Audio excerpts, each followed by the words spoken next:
जय माता दी। बड़ों को मेरा चरण स्पर्श और छोटों को मेरा प्यार।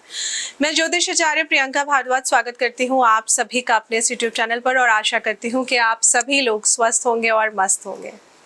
अधिक मास चल रहा है और फिर सावन की शुरुआत हो जाएगी और मुझे पूरा विश्वास है कि मेरे साथ साथ आप भी भोले भंडारी को बहुत ही मना रहे होंगे, पूरे दिल से भोलेनाथ का पूजन कर रहे होंगे। लेकिन फिर से क्योंकि अधिक मास खत्म होते ही सावन शुरू हो जाएगा, तो फिर से याद दिलाने आ गई हूँ आप लोगों को कि सावन में शिवलिंग पर ऐसी 6 चीजें हैं जो आपको गलती से भी नहीं चढ़ानी चाहिए, क्योंकि अगर आप उन चीजों को चढ़ा देते हैं तो ऐसा करने से आपको पुण्य नहीं पाप की प्राप्ति होती है।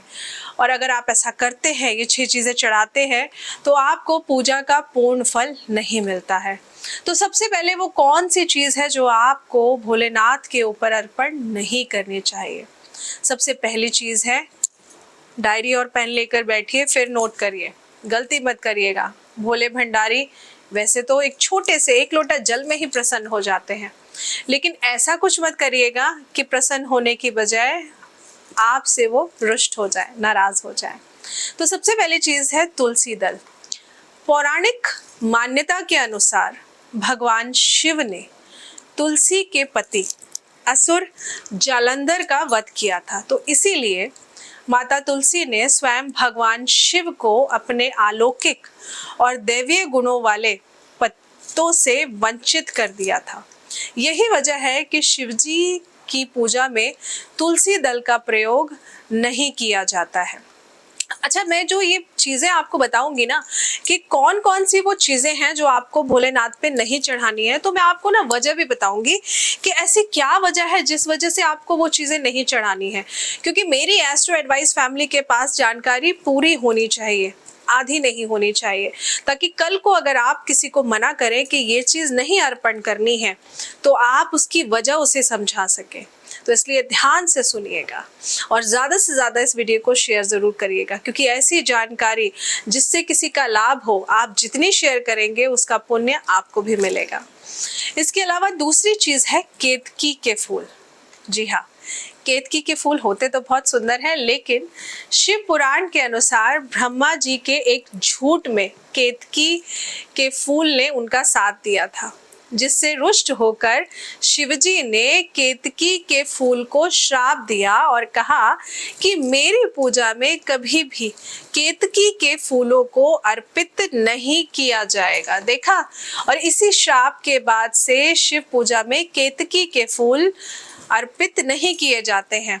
तो अब बताइए, जब खुद भगवान भोलेनाथ ने, भोले भंडारी ने केतकी के फूलों को एक गलती की वजह से श्राप दे दिया, तो आप जो इतने प्यार से भोलेनाथ के लिए पूजा की थाली सुबह सुबह बनाकर मंदिर तक लेकर जाते हैं, उस थाली में जो इतनी सारी चीजें आपने रखी है, इतनी सारी वस्तुएं रखी है जिससे आप भोलेनाथ को प्रसन्न करना चाहते हैं, तो गलती से भी वो वस्तु मत रखिएगा जो उनकी अप्रसन्नता का कारण बन जाए, क्योंकि आपको श्राप नहीं, आपको भोलेनाथ का आशीर्वाद लेना है।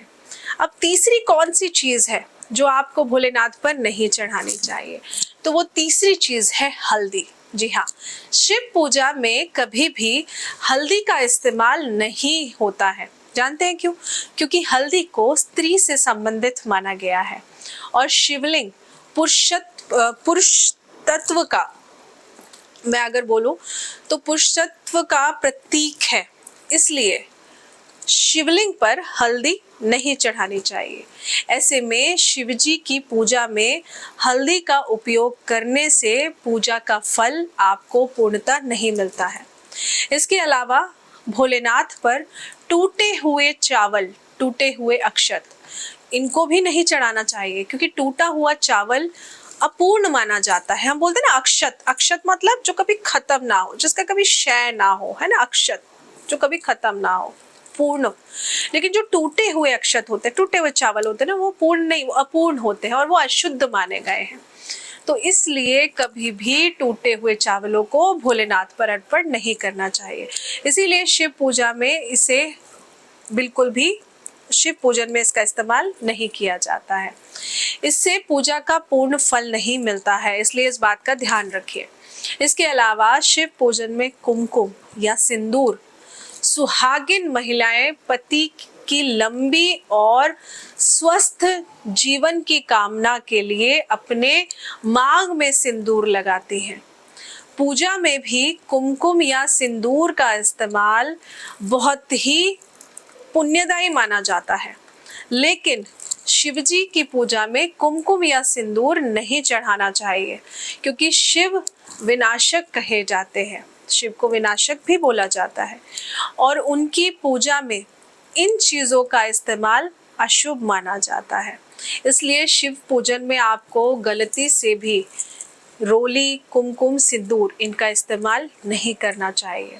अब इसके अलावा वो एक खास चीज़ जिसको मैंने देखा कि कुछ लोग उसका इस्तेमाल कर कर वीडियोस बना कर दिखा रहे हैं कि हम ऐसा कर रहे हैं और शिवजी की पूर्णता प्राप्ति होगी, जो कि बहुत गलत है। शिवजी पर शंख जल भी कभी नहीं चढ़ाना चाहिए। एक बहुत ही प्यारी सी पौराणिक कथा के अनुसार दैत्य शंखचूड़ के अत्याचारों से देवता बहुत परेशान हो गए थे, तो महादेव ने उसका वध कर दिया था, जिसके बाद उसका जो शरीर था, शरीर जब भस्म हो गया था, तो उस भस्म से शंख की उत्पत्ति हुई थी। तो शिवजी ने शंखचूड़ का वध किया, इसीलिए कभी भी शंख से शिवजी को जल अर्पित नहीं किया जाता है। और ये देखकर बहुत ही दुख होता है कि हमारे हिंदू धर्म को, हमारी संस्कृति को सिर्फ YouTube पर वीडियोस के व्यूज आ जाएं, लोग ज्यादा से ज्यादा जुड़े, कुछ भी ऊट पटांग बोला जा रहा है।